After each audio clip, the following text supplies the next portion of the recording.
Hello, everyone, and welcome to the Viking Code School information session. My name is Eric Trotman, and I'm the founder of Viking Code School. And this is the last time you'll see me, so I'm gonna get out of your way on the screen here, and we have some slides to go over. But basically, I just wanted to introduce myself briefly, say hi, and thank you for joining us. What we're going to cover today, I'll lay out in just a minute. This is definitely intended to be Q&A driven, so if you do have any questions, please feel free to drop them into the app. There's a space in the app here that you can drop in a question, and for anyone who's viewing this later, obviously you can feel free to reach out, and we'll provide information at the end about how to do that. So I'm going to get out of your way, and we'll dive in here and take a look at where we're going to go. So basically, the agenda for today is step one is covering what do we actually do here at Viking. Uh, then we'll talk about our two programs. The first is the Immersive program, the second is the Flex program. Finally, we'll go into the curriculum that's shared by both of those programs, and then we'll cover, if you're interested, how to actually get started and take your first steps in. So, and again, as mentioned, please ask questions at any time. I'm happy to answer them whenever you have them.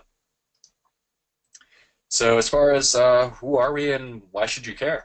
So basically, we are the premier online school for learning professional web development, and what that means is we take students from advanced beginner status to fully job ready, and we do that in a pretty serious way. This is not, as I'll say in the curriculum section, not designed to be a one-size-fits-all program.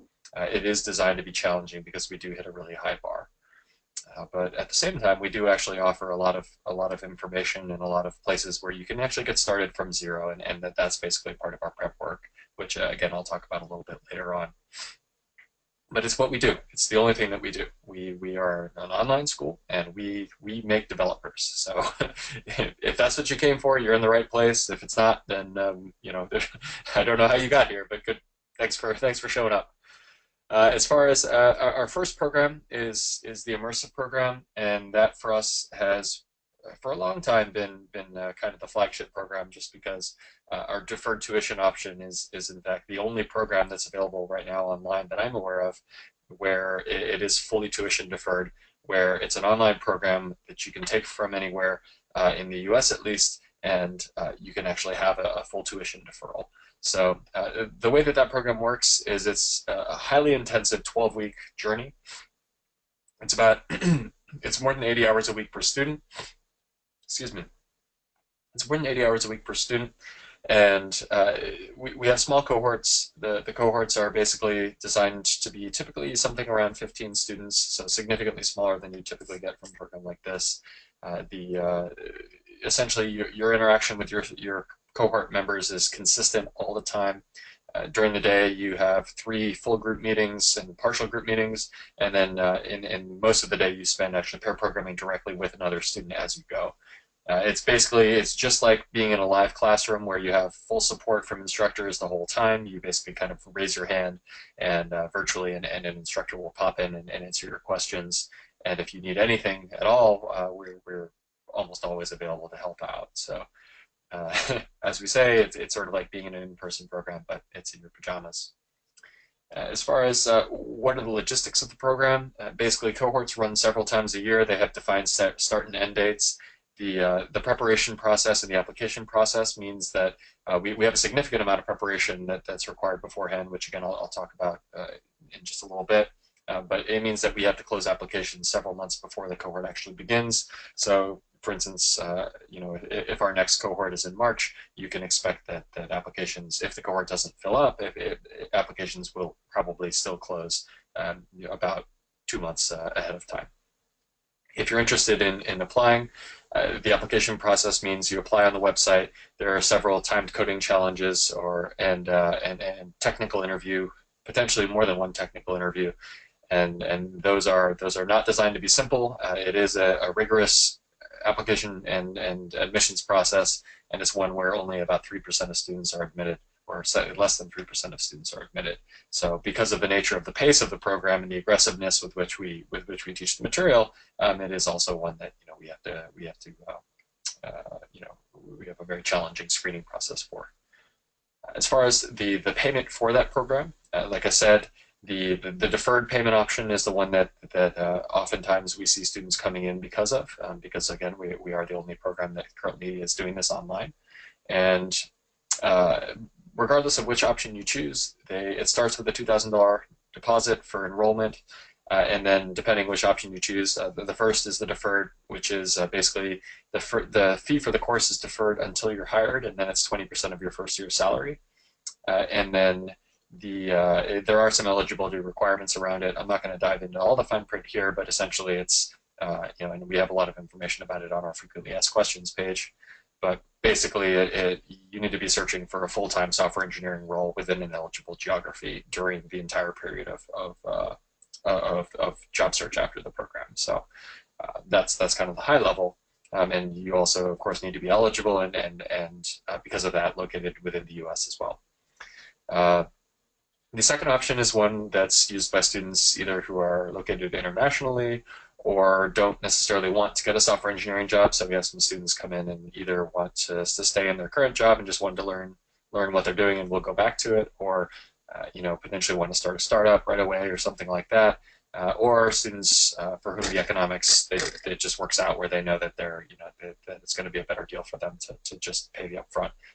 Then we have a fixed fee of $12,800, which is due prior to the beginning of the program, and the deposit is of course applied towards that as well. So it's basically $2,000 up front, and then there'd be $10,800 due prior to the beginning of the cohort. So that's the details on our immersive program. Again, if you have questions, feel free to just drop them in. Otherwise, I'll just roll right forward into Flex. So the Flex program, basically the Flex program is a chance to take the same curriculum as you get with the immersive program, but in a much more independent fashion. So it basically began because we launched the immersive program, and then we had a lot of students come to us and say, hey, that sounds cool. You guys are doing a fun thing. I want to do this. I want to launch my career, but I already have a job, or I'm located in Hong Kong, or whatever it is, right? And because of that, we ended up creating a part-time program which would allow students to do the curriculum at their own pace, but with full support along the way. So that's basically the Flex program. It means that you're able to dial in the level of support that you're interested in. So we have 3 levels that I'll talk about in a sec.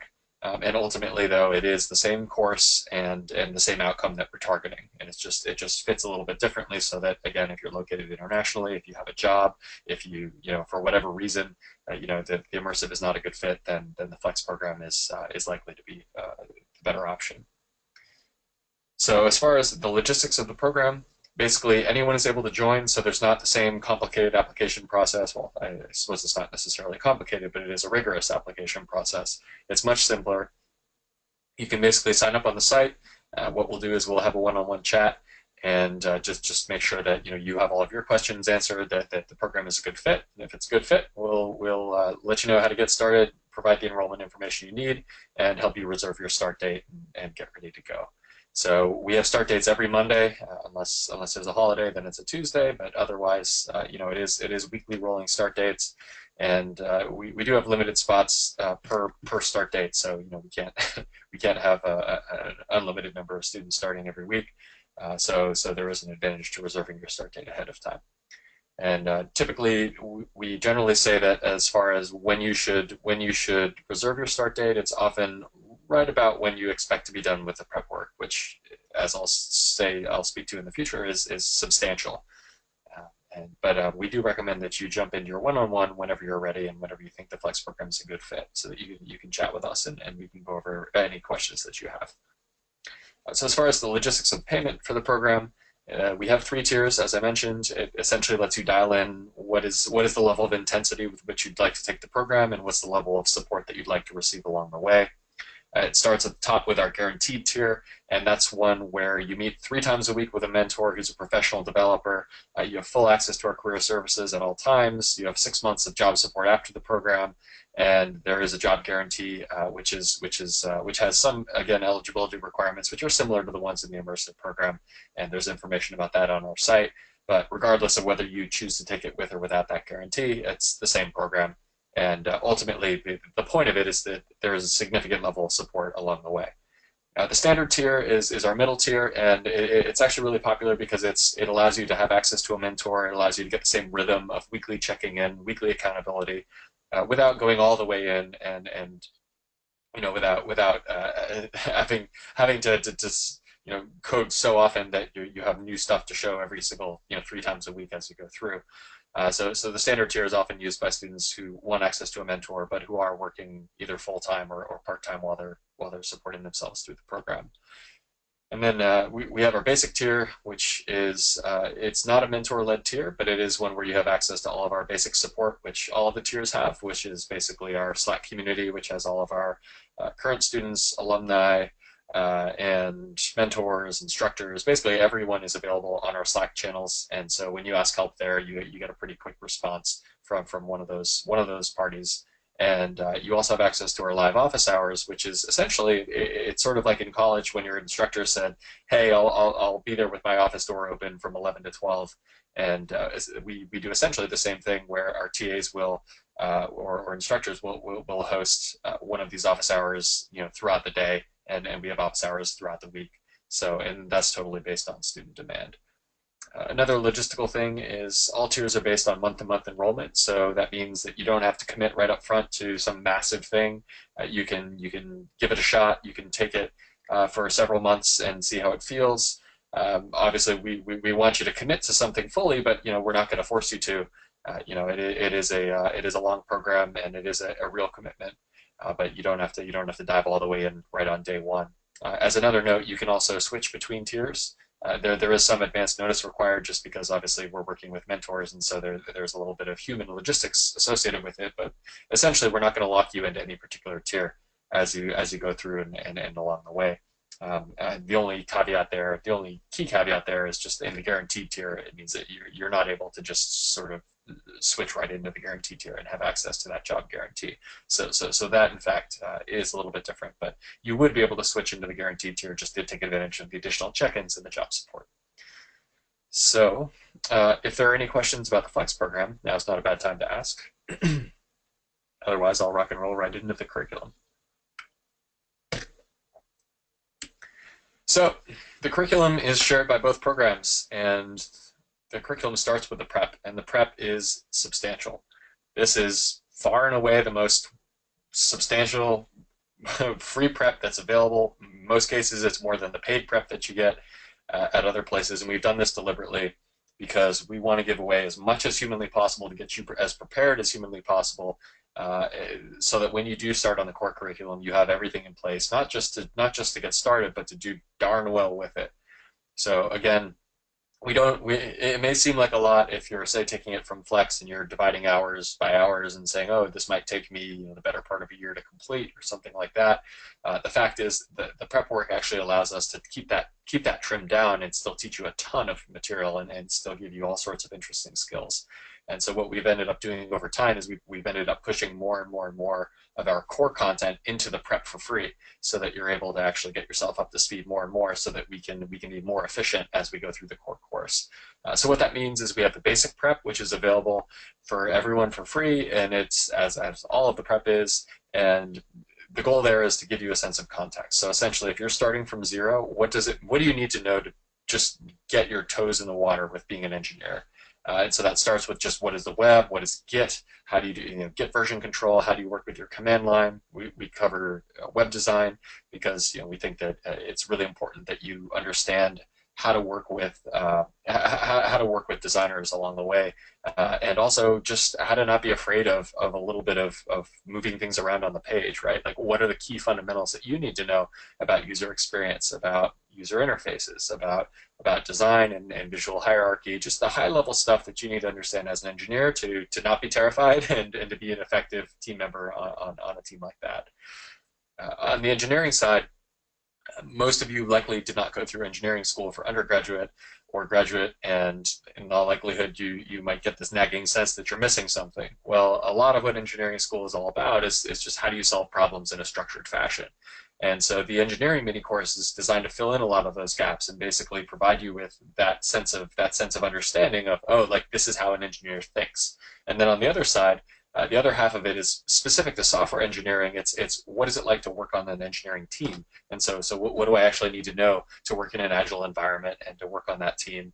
And then some practices that'll get you ramped up and ready to go with coding, like how do you work with pseudocoding and things like that.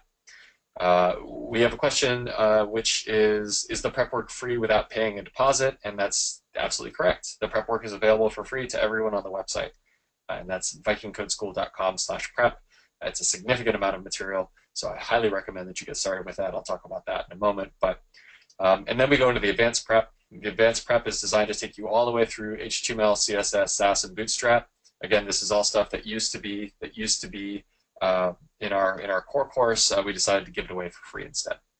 And because we really don't want to spend a lot of time having you fight with CSS while we're trying to move quickly through the core content. So you can learn that for free on your own time.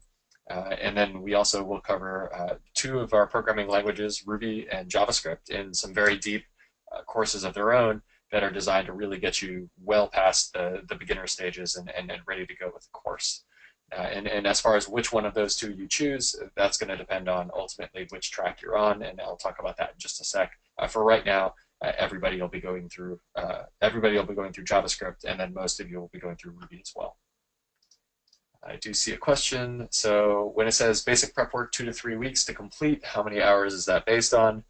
You've hit on the core question of everything, because half of people who ask want to know how many days will it take or weeks will it take, and then the other half want to know how many hours will it take. And I will say that it's probably the more correct measure is typically hours based, because everyone, of course, is spending a vastly different amount of time on it. Generally, what we say is if you're doing it nights and weekends, the basic prep is roughly a week per course, and the advanced prep goes significantly longer. If you're doing that nights and weekends, it's probably I don't remember what it ended up coming out to, but the advanced prep is, I believe, at least 200 hours of total time. So you can kind of divide that down. The basic prep is much lighter touch. The advanced prep, you're actually going to have to go in and really build some real projects as you go. And again, I would not underestimate it. A good high level is probably 100 hours per course. Where we have 3 of those courses. And then we have Getting Hired, which is coming out shortly. Hopefully that answers your question.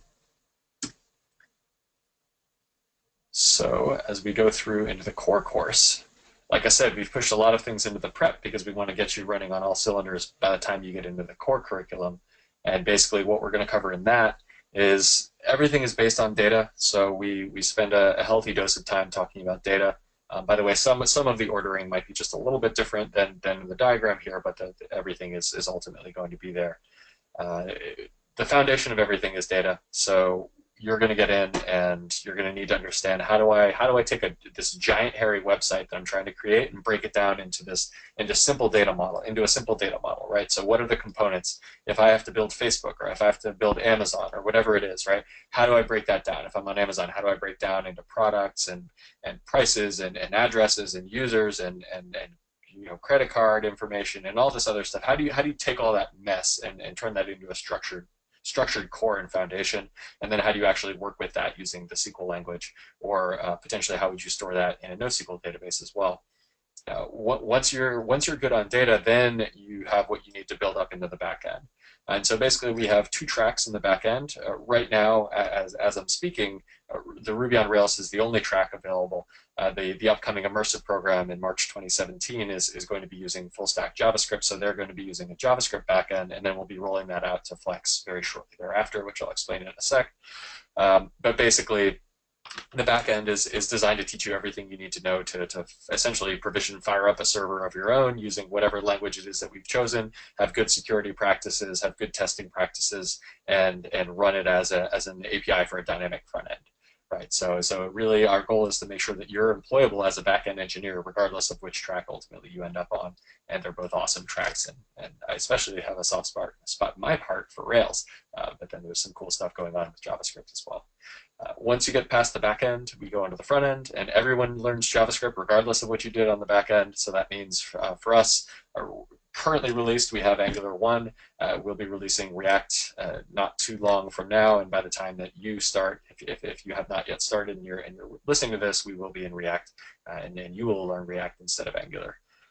And then finally, we have a lot of information on getting hired. And getting hired is actually something that, even though it looks like it's tucked down at the end, is actually something that's designed to be done while you go through the course, because there are tons of things that you can and should be doing along the way to make yourself more employable and to make yourself more attractive as a developer. And you really do need to start building momentum over time. So it's not like you sort of just finish the course, flip a switch, and then you're ready to go. So the course is structured also to acknowledge that. But anyways, in terms of what specifically we're covering, we go deep into data structures and algorithms. So it's essentially, like we like to say, an 80-20 education on computer science. Essentially the bits that you need to know both to be an effective engineer and make good engineering decisions about trade-offs between different approaches for solving a particular engineering problem, and then also to interview well, because of course everybody loves doing these problems as interview challenges. The other really interesting thing that we'll talk about is just how the hiring process works, in particular for someone who comes from a non-traditional background. At this point, we've had a lot of iterations and reps helping students get jobs after the course, and we have a lot of knowledge that's based around that we want to give to you as explicitly as possible about what's different about that process. Just all the garbage that's out there on the web about how to get hired that's pretty awful stuff and will generally lead you astray. We've tried to kind of take a no-nonsense approach to clearing that up and giving you a prescription for what is the best approach that you should be taking during your job search. Then finally, final projects in the course are really special because regardless of which program you take, ultimately the final project is going to be a paired project at least, or a large group project. So regardless of whether you're working with other students along the way, whether that's in the Immersive program or if in the Flex program you've just decided to reach out to other students and work with them, which you're totally welcome to do, and we actually provide you with tools to help you do that. Regardless of any of that, the final project is designed to be a group project, because the whole point of it, in addition to being the most impressive thing that you have in your portfolio, is to give you a chance to work on a team and to use the same agile development approaches that we talked about in that prep mini course on engineering. You get to apply those in real life so that you get a dry run of what it's like to be an engineer for a number of weeks. And so in the Immersive program, it's a 2-week project. In the Flex program, it's typically a 4-week project. And that's essentially our countdown. And then whenever you're done with it, we actually set a final demo day, and you demo to the whole community. Everyone at Viking is invited, and you get some experience doing that as well, because of course in an engineering team, you'll have to do that for clients or for internal clients or whoever it is. So it's a really good thing to get some exposure to. So the one thing I wanted to clarify was I'd mentioned that we have 2 backend tracks, and essentially right now everyone is on Ruby on Rails. And I love that. It's great. We've recently updated it, and we'll continue to do so. So that'll be around. Rails will be around. Rails is amazing. And we'll also be releasing a full stack JavaScript backend. So essentially a backend with Node.js and Express and all the other goodies that you need to make that work. We'll be kicking that off with our Immersive program, our upcoming Immersive, which doesn't start for several months from right now, from today when I'm actually giving this. And then it'll be rolled out shortly thereafter to the Flex program, so that you could choose whether you'd like to do the Ruby and Rails or the full stack JavaScript. And the good thing is you don't actually technically have to choose one or the other. You could do both. It's just a question of time. If you'd like to do one or the other, you're welcome to do that. So that's just a quick update on the release schedule for those tracks, but they will be available to everyone. And again, we're not getting rid of Rails or anything like that. It'll still be a first-class citizen, and we've recently updated it, so it is everyone will get a chance to do it. So that's all I wanted to talk about in terms of prepared anything. So if you have questions, feel free to drop them in. I'll AMA, ask me anything.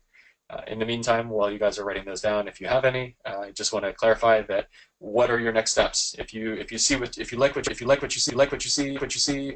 the first place to go, other than of course our website where there's information about our programs at vikingcodeschool.com/immersive or vikingcodeschool.com/flex, it is the prep work. The prep work is the place to go. Like I said, it's substantial. There's tons of stuff there. And it's free. It's totally 100% free. To access the advanced prep, you'll create an account with us, but otherwise it's totally free. And it really is a significant amount of content. and it both gives you a chance to test drive us and see, is the way that we communicate, is the way that we teach, does that work well with the way that you learn? And then, of course, it's obviously also preparing you to take part in our core program, and it should give you a sense for how challenging the core program can be because we've not pulled any punches with our prep work. So I see one question here. When does the next immersive program run? So as of right now, the next immersive program is running at the very tippy end of March, and I believe applications for that are going to be closing very shortly. I believe it is a week from Friday, so I believe that would be February 10th. We have applications closing, and then shortly thereafter, there's a deadline for scheduling your interview and things like that. So that program is set up as a 12-week immersive, as I mentioned. So it's 6 weeks up front, 1 week break, which you will definitely need, and 6 months on the back, and then you're officially out in the world. So if there are any more questions, feel free to let me know. And otherwise, like I said, even if you don't hear what you were hoping to hear, or if you do have any other questions, the best place to get in touch with us is by email at hello@vikingcodeschool.com. And like I said, our website just has tons of information, so poke around, dig into it. You can also read our reviews on Quora if you want to get some inside perspective about what it's like to be a student in the program.